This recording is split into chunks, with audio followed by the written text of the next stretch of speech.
Hello guys, welcome back to my channel. Paul here again, and we're gonna make another video, and this one will be in the series of the safety of riding. I did start the series. I only got one video for now. That video was about covering all the safety helmets that I would recommend, just because I've done a lot of research and actually bought one describing a couple of different types of the helmets. So check out the video on the link below. And today we're going to talk about other couple of things that I believe everyone who gets on the board, electrical or normal, or especially electrical, should have on them when you ride. Doesn't matter for a short period of time or for longer periods of time, because accidents happen. No point talking in every video about going faster, stopping harder and going off-road and everything else if you cannot do it safely. So let's go fast, but let's do it safe. So guys, in my opinion, one of the most important parts of your PPE, of the personal protective equipment when you ride electrical skateboard, is your helmet.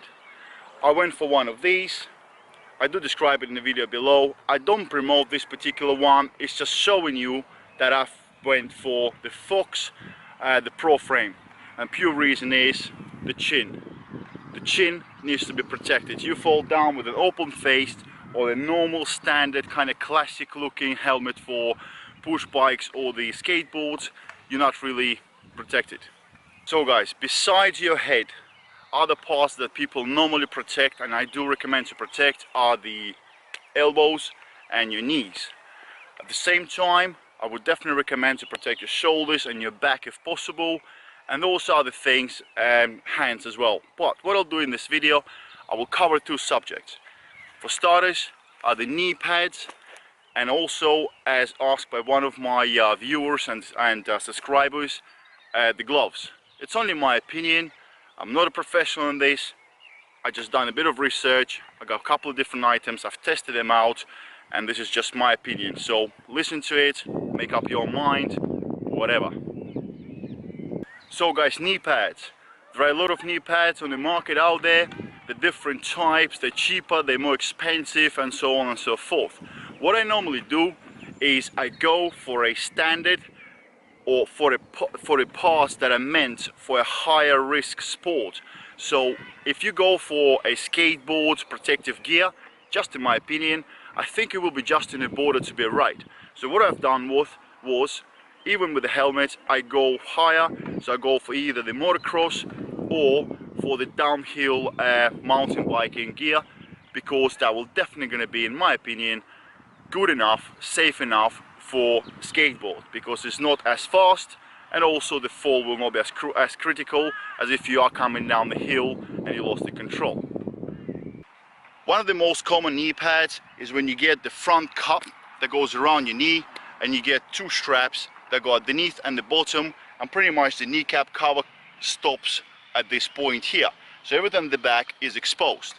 It is not bad because it's more breathable, but what I've noticed that those two straps, because the whole weight of the knee pad is actually being held by them two straps, they kind of concentrate on them, and it does cut into your leg, and it's not comfortable. Another issue is that those knee pads don't actually have the protection on the side of your knee, so you only have the front. So if you fall down forward right on your knee, you get protected.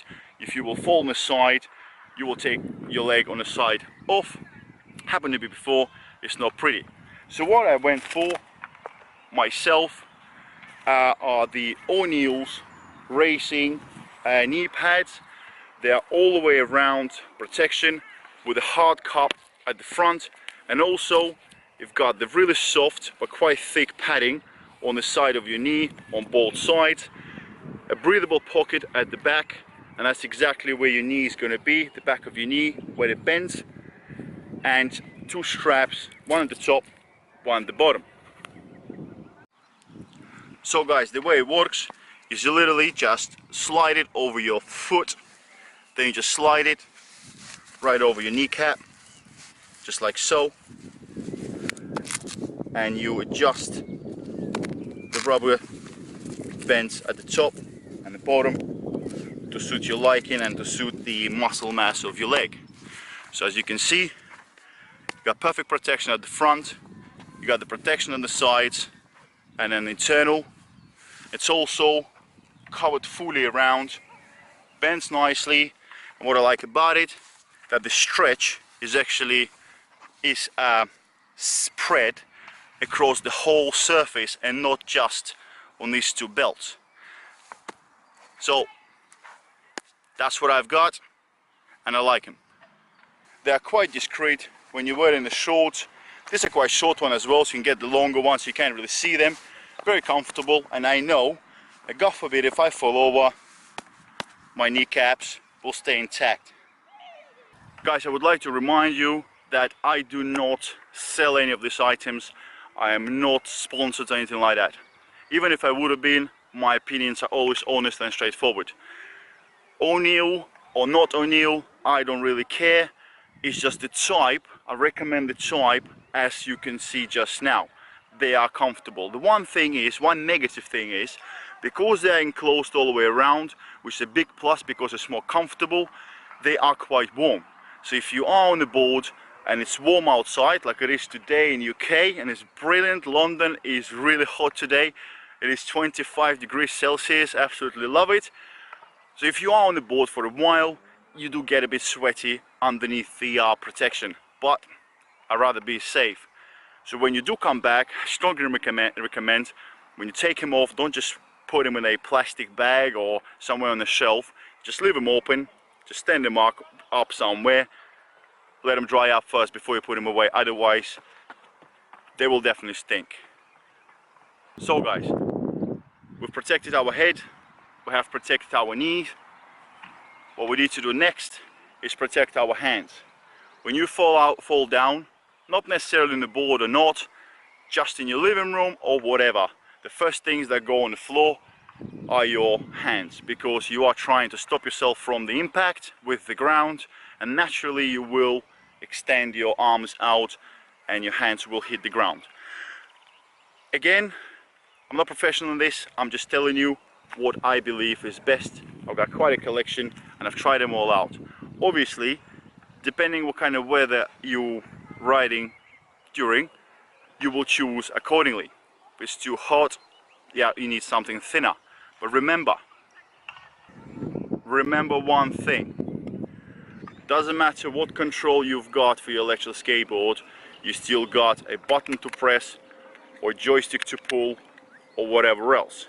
And if you don't do it accurately and you do it in a fast movement, or you don't have a nice feel about the buttons, you will make a mistake. The board will either stop too hard or jump when you don't expect.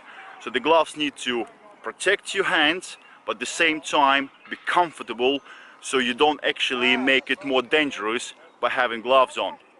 So guys, there are two types of gloves I would definitely recommend, and it's only my experience. I've tried the rest of them out as well. Because I'm a biker, I got access to a couple of different gloves I use for the bike, but the bike gloves are not that comfortable to use with the electric skateboard because they are not as sensitive. So the best ones for me are this type of glove. Guys, these are in here. I've got summer motorbike gloves. I like them a lot. They're thin enough on the fingers to feel the remote, but what I like about them, that your knuckles are protected with plastic, your finger joints are protected with plastic as well, and you got real leather, and especially on the side here where you got this little bone that will crush when you fall down. So these gloves are really good. Summer gloves for a bike, perfect. Sometimes you might feel they're a bit too hot, so what you could do, you can use something like this. This is my favorite glove. It's very ripped up a little bit. This is actually Kevlar shooting glove. So it's real leather from underneath here and the Kevlar material at the top. They're very, very thin, but they're also very durable. They're meant for shooting, so anything is protected, and I do like this a lot. You can also get any other types of shooting gloves which look similar but different design.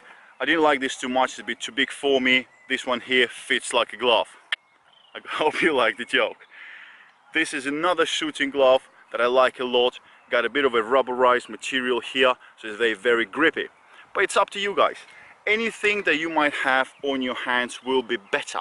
Even if you use construction gloves if you want. It's still another layer that protects your skin.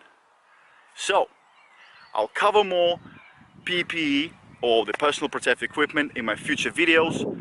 Things like the underclothing armor and bits like that I'm using as well.